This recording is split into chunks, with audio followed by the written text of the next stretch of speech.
Firefighters, what's the dumbest way you've seen someone has started a fire?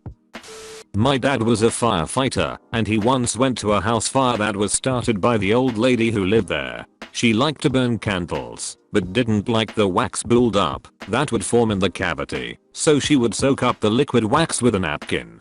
She was doing this when she accidentally brushed a wax-soaked napkin up against the flame. She panicked and threw the napkin into the trash where all the other wax napkins were. As the trash can exploded into flames, she fled the house, but not before she went to her oxygen tanks and flooded the house with pure oxygen because she thought that it would smother the fire. I worked for a restoration company. A family cut a small tree down and tried to stuff it up their fireplace to burn. The flute was so crammed with leaves that smoke started to fill the living room. They tried to pull the tree out, and that's when it really caught fire. They tried to pull it out of the house. They got as far as the front door. All of them had second/third degree burns on their hands/arms, and the fire destroyed the front room and entryway of their house. The insurance company asked us if we thought it was a case of fraud, and we told them no, these people are just really stupid. My father was a Boston firefighter for 30+ years. One of his more memorable stories was a foreign family who had ripped up their cast iron bathtub and built an open flame underneath the tub. They used the tub as a giant oil fryer. Naturally, this didn't work out very well, and the house caught fire. To add to the insanity even more, the family absolutely refused to let my dad and his coworkers in without taking their boots off, which of course they couldn't agree to. Just crazy. In college, a girl in the dorms was making popcorn which, not sure how but somehow, caught fire in the microwave. She didn't want to get into trouble for it, so she grabbed the flaming bag of popcorn and threw it into the nearby trash can, then proceeded to cover the fire with paper towels to smother it. She actually thought it would work. It did not work. I came back exhausted after work to find the dorm building surrounded by fire trucks. Not a house fire, but really good. Late 1980s. Guy was driving an old beat-up Lincoln. He turned a corner to go up a steep hill, but the road department had recently ground the asphalt down in preparation to repave. A storm sewer manhole cover was sticking up about 4 inches.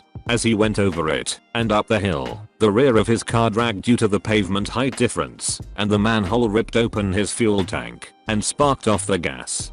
Guy described it. I heard a scraping sound, looked in the mirror, and there was this trail of fire chasing me up the hill, like I was the road runner.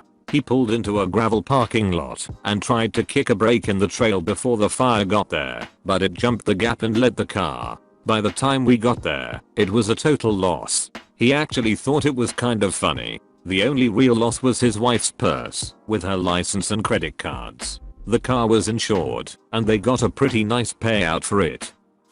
This happened this past fall, but a family had a fairy house that was outside, right next to their Woodside's house. The fairy house was made out of an old tree and had a bunch of decorations in it, including incense candles. One evening, they decided that they would light the candles for the fairies, which then caught the tree on fire, which then extended into the house. Since it started on the outside, it ran up the side of the house and got into the attic and second floor.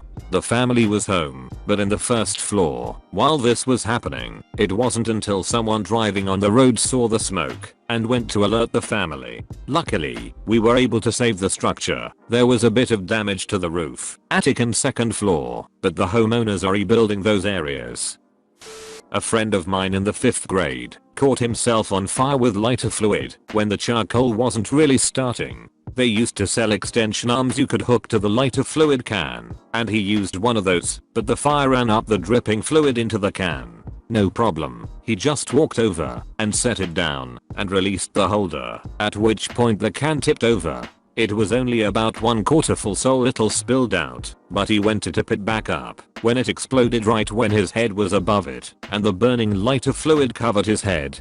He was pretty smart for an 11-year-old. He remembered where the fire extinguisher was, ran over, pulled the pin, and sprayed himself, but he still had bad burns all over his face and head.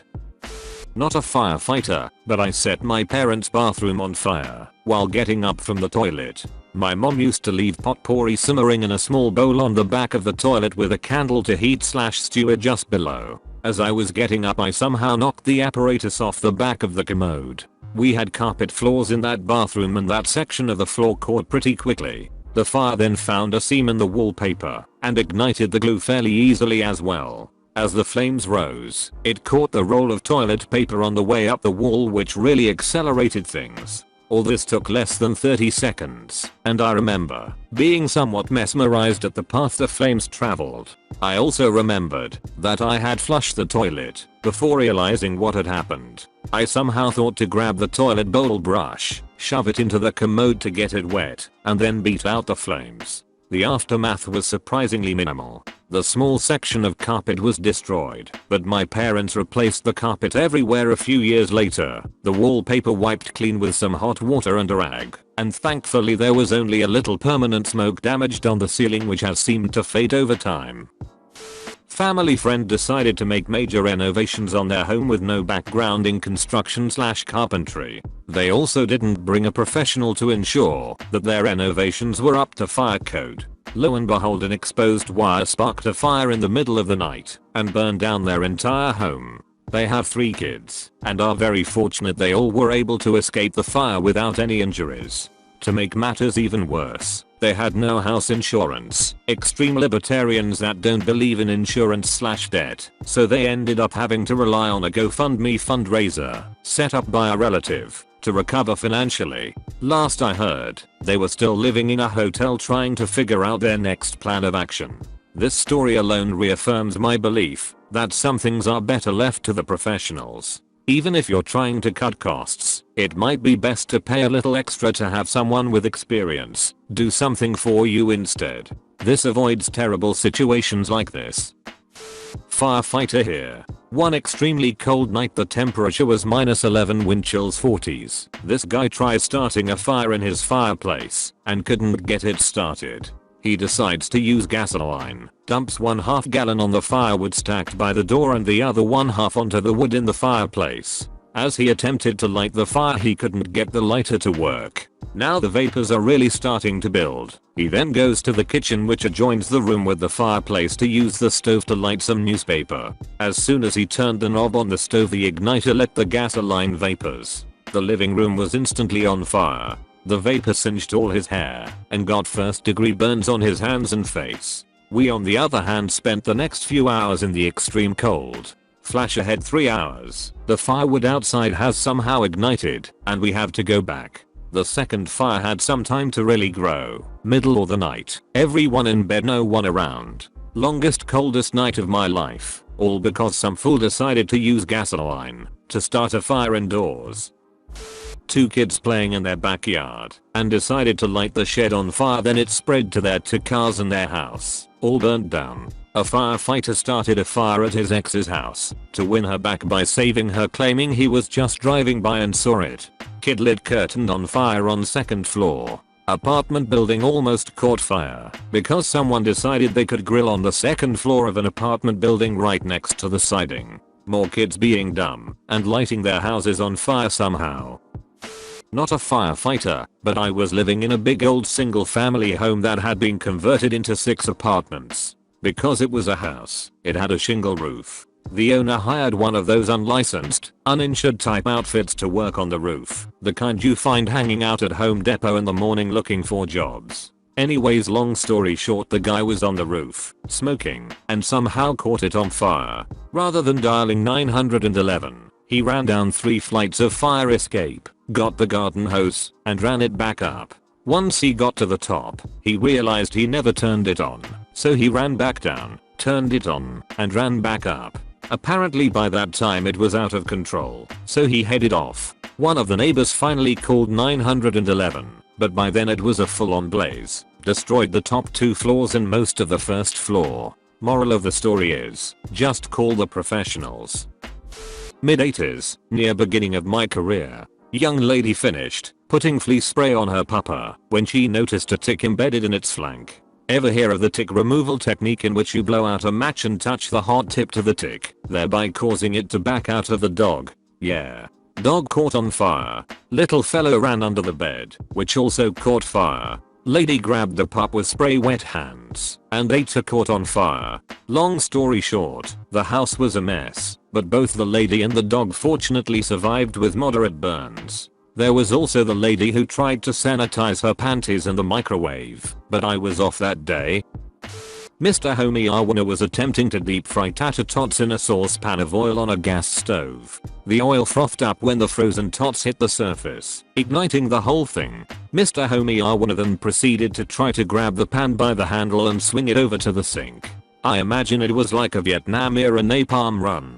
Well, he managed to spread the fire across the linoleum floor and in panic, let go of the pan, launching it, the remaining burning oil, and tots into the laundry basket which was full of freshly dried clothes. In the ensuing panic, Mr. Homiyawana thought he could try to get the flaming laundry basket out to the back porch. Well, he only managed to knock the flaming basket off the table, and it tumbled off the table and straight down the basement stairs, leaving a nice trail of burning oil-soaked towels all the way down.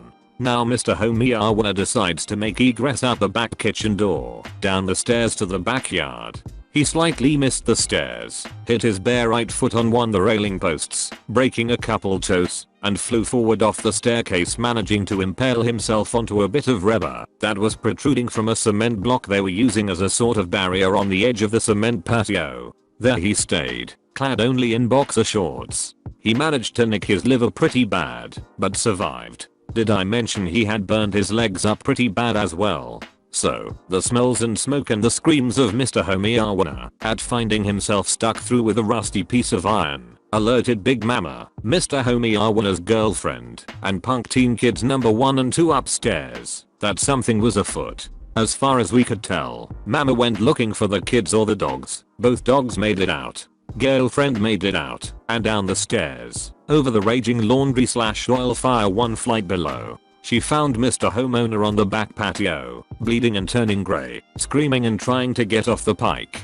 The punk teen kids, with the dogs, climbed out a side bedroom window to the side porch roof. The older punk teen kid, about 16 years of age, managed to tumble off. He didn't land well. I think he ended up breaking his arm really bad.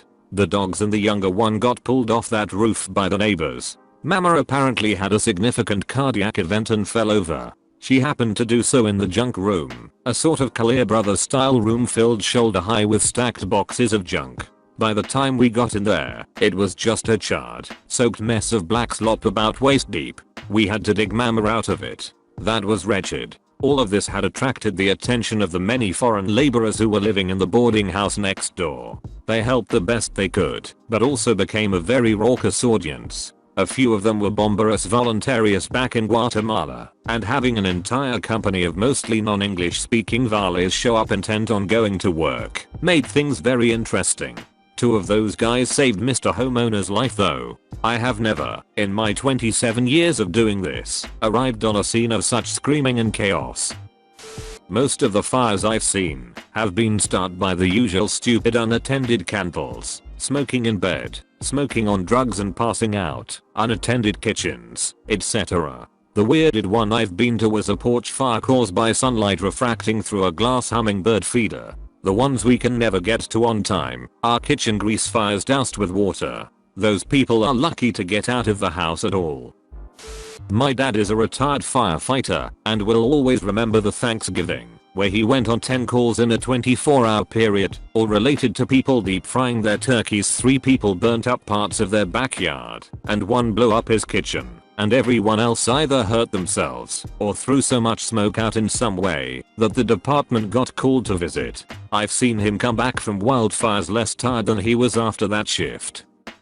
I'm a firefighter, or was, rather, but this was actually me. I found an old alcohol-fueled camp stove and wanted to see if it still worked or if the holes were blocked up. I put it on the kitchen counter and noticed there was still a little fuel in there and so tried to light it. Nothing happened. I assumed that there wasn't enough in there, so I got the bottle of methylated spirits, denatured alcohol for you Americans, and went to fill up the reservoir. Turns out of course that alcohol just burns with a clear flame, and it had been alight the whole time. The bottle of metho turned into a flamethrower, spraying burning alcohol all over the kitchen. Thankfully I keep a fire extinguisher in the kitchen, and was able to put it out before any real damage occurred, but I was cleaning up dry powder from the extinguisher for months. Like and subscribe for more Reddit videos.